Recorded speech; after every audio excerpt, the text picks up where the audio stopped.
السلام علیکم جی. دنیا بھر میں اس وقت بحث جاری ہے جی, اور ہم نے کہا کہ ہم بھی اپنے اس فورم سے اس بحث کا آغاز کریں. میں اس کے نیچے آپ کے آنے والے پازیٹیو فیڈ بیک, گالیوں کے علاوہ پازیٹیو یا نیگیٹو فیڈ بیک کو پڑھوں گا بھی, اور میری بھی رہنمائی ہوگی اس حوالے سے. ہم لرن کرتے ہیں جی, آپ سے لرن کرتے ہیں, کیونکہ تعلم جو ہے اس کا عمل ہی یہی ہے. لرننگ جو ہے وہ پروسیس ہی جو ہے جس میں میں اور آپ دونوں لرن کر رہے ہوتے ہیں. ٹھیک, اور نہ ہی میں نے کبھی کوئی حرف آخر ہونے کا دعویٰ کیا. وہ جی اس وقت دنیا بھر کے اندر یہ بحث چل رہی ہے وہ ہے کہ پوسٹ کرونا اکانومی کیا ہوگی. پوسٹ کرونا اکانومی کیا ہوگی, بہت ساری چیز. اس ویلا کے کرنے کا خیال مجھے اس دن آیا جس دن میں نے قطر ایئر ویز کے جو سی ای او ہیں, اور رائل فیملی کے, ان کے ظاہر ہے رائل فیملی کے لوگ ہوتے ہیں, اس کے ممبر بھی ہیں, تو انہوں نے کہا کہ ہم جو ہیں وہ بہت جلدی اس کو واپس لے آئیں گے, لیکن بہت جلدی بھی ہم اس کو واپس لا پائے تو اگلے 2 سے 6 سال میں ہم اپنی اسی پوزیشن پہ آئیں گے جس میں ہم پری کرونا میں یعنی کہ 2019 میں تھے, کرونا پھیلنے سے پہلے. اچھا, اور قطر بہت اگریسو ہے سرکار کی. وہ قطر کی حکومت, اور قطر کی حکومت آپ کو پتہ ہے قطر دنیا کا امیر ترین ملک ہے, اور وہاں کی پر کیپٹا انکم دنیا میں سب سے زیادہ ہے, سوئٹزرلینڈ سے بھی زیادہ. کبھی سوئٹزرلینڈ کی مثالیں دی جاتی, فن لینڈ سے بھی زیادہ. ٹھیک ہے, نوکیا ہے جن کا. اس سے آپ اندازہ کر لیں کہ وہ کتنا چھوٹا سا ملک ہے اور کتنا امیر ہے. فیول کی پرائسز کے اندر آ جانے کے بعد کوئی سائنس چینج بھی ہو سکتی ہے, لیکن اتنی چینج نہیں ہوگی. ظاہر دوسروں کا بھی تو بیڑا غرق ہوا ہے اگر قطر کا ہوا تو. خیر, کہنے کا مطلب یہ ہے کہ پوسٹ کرونا کے اندر معیشت کیا ہوگی, اس کے اوپر بحث شروع ہو گئی ہے. اس نے کہا جی, وہ جو سی ای او تھا قطر ایئر ویز کا, اس نے کہا کہ میں نہیں سمجھتا کہ بہت سارے لوگ اب واپس کبھی آئیں گے جو ہمارے کسٹمر تھے. لائک مثلاً یہ جو کمپنیوں نے یاشیاں لگا رکھی تھیں کہ اینول جنرل سیل میٹنگ جو ہے وہ ہم جناب کہاں کرنے جا رہے ہیں, پینانگ ملائیشیا کے اندر کرنے جا رہے ہیں, یا ہم تھائی لینڈ میں کسی جزیرے میں کرنے جا رہے ہیں. ٹھیک ہے, وہ جہاں پہ جھینگا لاہور کرتی ہوئی لڑکیاں بھی دستیاب ہیں. ٹھیک ہے, یہ جو کمپنیوں نے کارپوریٹ سیکٹر کے خاص طور پہ لوگوں نے جو لسٹڈ کمپنیوں کے کھاتے کے اوپر عیاشی لگائی ہوئی تھی, اندھی لگائی ہوئی تھی, یہ تو گئی, یہ واپس نہیں آنے کی. ٹھیک ہے, ہر کسی کو کورونا کا ڈر پڑ گیا. اور میرا خوبصورت ہینڈسم پرائم منسٹر کہتا ہے کہ جناب جولائی کے آخر میں اور اگست کے شروع میں جا کے اس کا پیک ہونا ہے.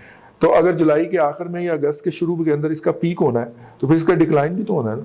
تو یہ چڑھنا کب شروع ہوا تھا ہمارے ہاں کرونا, اب اس کی بات یہ مان رہے ہیں, لیکن یہ وہ شخص ہے جس نے کہا تھا کہ مارچ کے اندر پیک ہو جانا ہے, پھر اس نے کہا اپریل میں ہو جائے گا, 10 اپریل تک ہو جائے گا, پھر اس نے کہا نہیں 15 مئی تک تو ہو جائے گا, پھر 15 مئی سے یہ 10 جون پہ آیا. ٹھیک ہے, اب وہ آیا ہے کہ جولائی کے آخری ہفتے میں اور اگست کے پہلے ہفتے میں, یعنی 15 اگست سے پہلے ہم اس سے فارغ ہو جائیں گے. جس طرح کی مینجمنٹ ہو رہی ہے پاکستان میں, میرے منہ میں خاک, اللہ نہ کرے میرے ہی خدشات بے بنیاد ہوں, مجھے نہیں لگتا کہ یہ ہو پائے, لیکن ہم بلیو کر لیتے ہیں کہ یہ ہو جائے گا. تو پھر اس کا کول ڈاؤن پیریڈ بھی تو ہے نا. ٹھیک ہے نا, پیک ہو کے پھر اس نے واپس بھی تو آنا ہے. تو یہ چڑھنا کب شروع ہوا تھا, فروری کے اندر. ہمارے ہاں پہلا کیس کب آیا تھا, 26 فروری کو, جب ایران سے آنے والا جو ایک زائر جو تھا وہ وہاں سے مقدس مقامات کی سیر کر کے, اور کراچی میں اس کے اندر کرونا وائرس ڈیٹیکٹ ہوا تھا.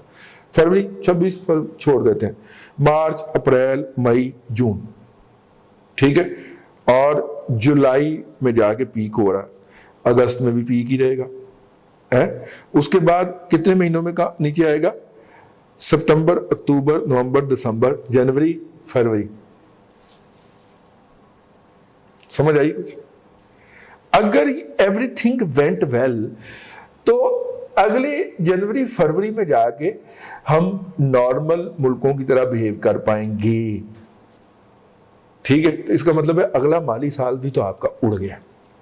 اب اگلا مالی سال اڑ گیا اور مینوفیکچرنگ سیکٹر آپ کی حکومت کہہ رہی ہے کہ 2.5% نیگیٹو گروتھ میں رہی پاکستان کی, تو اس کا مطلب ہے بہت سارے شعبے اڑیں گے.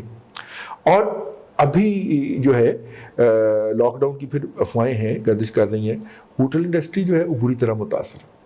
ہوٹل انڈسٹری بحال ہو بھی گئی تو وہ تمام کسٹمر واپس نہیں آئے گا, کم از کم اگلے 1 سال تو نہیں آئے گا, کم از کم اگلی فروری تک تو نہیں آئے گا. جو پہلے ہفتے میں 1 دفعہ یا 15 دن میں 1 دفعہ